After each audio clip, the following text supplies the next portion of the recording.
Hey H&K fans, James here with another Target of Opportunity video for you. I know it's been a while since I posted a video on my channel. I've been busy with other projects that I know you guys are going to be excited to see. But every once in a while, the opportunity presents itself and it's just too good to pass up, and this is one of those days. I think the people who know me understand that I practice a policy of equal opportunity appreciation of all H&K firearms. But I definitely have a soft place in my heart for the submachine gun line. And I'm constantly amazed that the MP5 itself, well over 50 years since its original release, is still going strong. And we can see that globally where it's in service, as well as the sales from H&K, that it continues to be the preeminent submachine gun out there. Even though H&K at the turn of the century with the UMP design attempted to replace it. And I think the H&K fans that be watching this video are fully aware of the UMP. What they may not be aware of is that there were at least 4 different prototype submachine guns that H&K had been working on 20 years prior to the UMP's release to supersede the MP5. Now, I've done a video on my channel. I will link it below in the description on SMG 1 and 2, which were some really cool and unique, kind of better known prototype examples that existed. Ian at Forgotten Weapons has another great video on these that I'd highly recommend you go check out. But to summarize that, it started in the early 1980s with a contract requirement that came out of the Navy SEALs.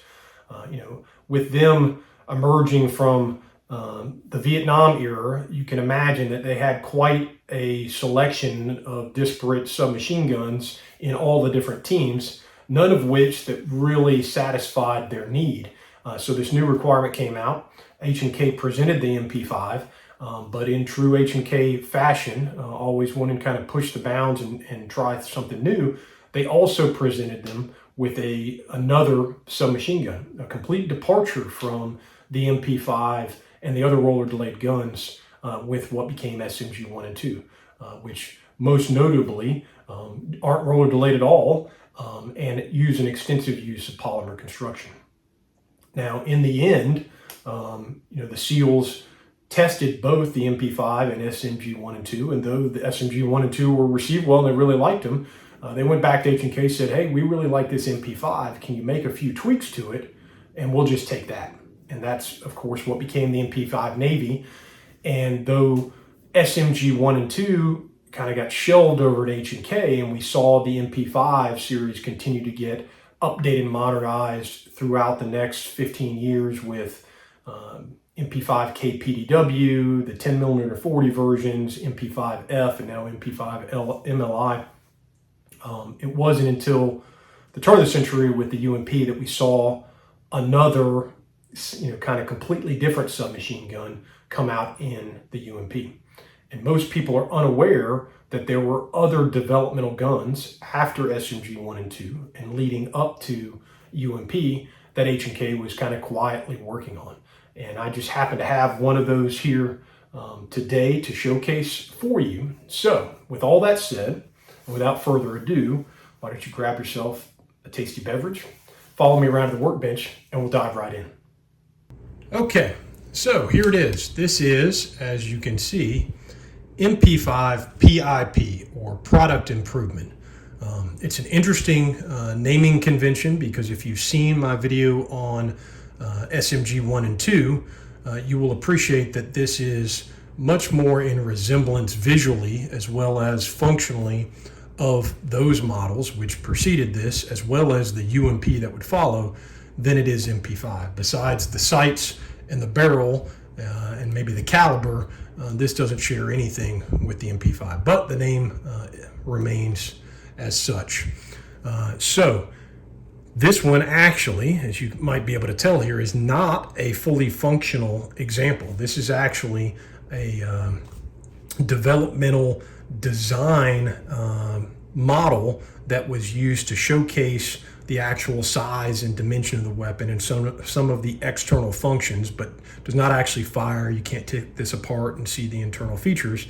But this is one that's on loan to me from H&K's Gray Room, and we hope to be able to get our hands on a real one here in the near future. But I wanted to showcase this with you as well at the same time, just because it's a really cool way to see it. And I'm not aware of any of these real ones that exist here in the US. So here we go. I think the most noticeable feature across the weapon, first off, is the extensive use of polymer. The entire receiver, the trigger group, all polymer constructed with steel inserts in all of those kind of key areas. So it's a significantly lighter weight weapon than what we would see with the MP5 and its stamped steel construction. Okay. The next feature, we'll kind of move down to this lower portion of the trigger group, is that you'll notice the trigger group starting back here at the rear actually moves all the way to the front, held in place with this front takedown pin. Incorporates not just the trigger group portion that we're familiar with from an MP5, but incorporates also the magazine well. And if I was going to showcase this to you and didn't tell you that the MP5 PIP was designed at the end of the 1980s, beginning of the 1990s, there are definitely some key features in here that if you're familiar with other H&K weapons, then you would be able to pick up of that same time frame. The first of which is, if you look here at the trigger group, this elongated trigger guard that you can see was designed for use with their special customers who were wearing fire retardant gloves, or from those extreme cold weather temperatures. That is very similar to what we would see also designed in the late 1980s, early 1990s of the USP series with its elongated trigger guard as well. It's also what we see if I take a look here at my UMP clear cutaway trigger group of the elongated trigger guard we would later see with the UMP. Also with the UMP, we would get the magazine well portion as part of the trigger group. With the MP5 PIP, however, what you will obviously notice, the most significant design feature here, is the magazine well has now been elongated to serve as a vertical foregrip on the weapon, eliminating the need to put one up here and freeing up the real estate forward of the magazine well. This is a really unique feature that only MP5 PIP had, and did not find its way into the other developmental prototypes and into what would become the UMP, and that's because the MP5 PIP was designed solely around the 9mm cartridge, so it only had one magazine it had to accommodate. When they went to the UMP, as we know, UMP standing for Universal Machine Pistol, it was modular in nature and could be converted the same weapon to any of the three calibers, 9mm, 40, or 45. And as such, it had three different magazines, and specifically the 9mm had a curved magazine design, whereas the 40 and 45 had a straight magazine design. Because of those differences, they weren't able to incorporate this same design feature of a vertical foregrip in the magazine well, but it remains here and it's really cool. And I think another reason why I like this so much is, if anybody like me has been around training long enough, you've probably seen shooters who, in the absence of having a foregrip, will take their support hand and wrap it around a magazine well and a magazine and use that to stabilize and fire the weapon. And the problems that can be associated with, depending on the weapon, is if you are pulling back on the magazine itself and putting rearward pressure, you can cause that magazine to pivot down, not present that round properly up the feed ramp in the chamber, and by pulling on the magazine, grabbing a grip in that position, you can cause a feeding related malfunction. With a situation like this where your hand pressure is around the magazine well and not impacting the magazine, you would overcome that. But pretty cool. The next feature here on the trigger group, obviously in good position from where your hand would be, is this large push button mag release. And then just to the rear of that is this bolt catch lever for locking the bolt back to the rear on the last round fired. So it is a bolt hold open device. And the way it works is it functions along with an interface on the follower of the magazine. So as the last round of the magazine is fired, the follower is pushed up by spring tension of the expanding magazine spring, and it forces the inside lever of this portion to move up and inside the channel where the bolt would be moving back to the rear, and it blocks the bolt's forward movement. locking the bolt back to the rear. You would remove the empty magazine, insert a new magazine, actuate that lever down, and that would release the bolt forward again. So a neat feature. Both of these are ambidextrous. They're on both sides of the weapon, as is the selector. But as you can see here, they've actually removed the thumb actuation portion of that, which you see on the other side. But this is very reminiscent in its angle of what we would later see with the UMP. We don't have the pictogram markings. They're a little bit different, but similar type design, safe semi-full auto positions. Another nod to the time frame that this was developed, it can showcase, is the charging handle support. This is very reminiscent of what we would see with the G36 series that was being developed in the early 1990s, where it is a reciprocating charging handle that is attached to the bolt carrier. And it pivots either out to the left or to the right, depending on if you're a left or right-handed shooter. And you can actually pivot it all the way to one side and then lock it in and push forward on it to serve as a forward assist.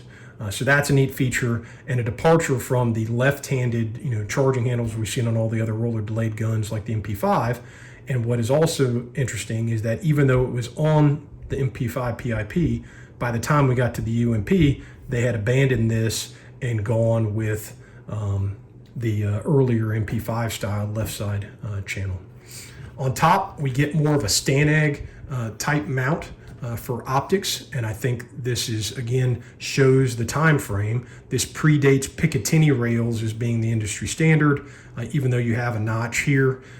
That also is incorporated at the bottom of the front section of the forearm, and then you have traditional protected front hood, rear diopter drum sights from the MP5. Up front, what you'll see are these two cutout areas, one above the next, and this is actually, again, because this is a training model, they don't go all the way through. On the real ones, this would be completely open, and this allows heat to dissipate off the barrel when firing. When they went to the UMP, they kept this two kind of channel design, but they actually moved them side by side instead of on top of each other. And then it looks like they just put a standard MP5 barrel into the weapon with its 3-lug design.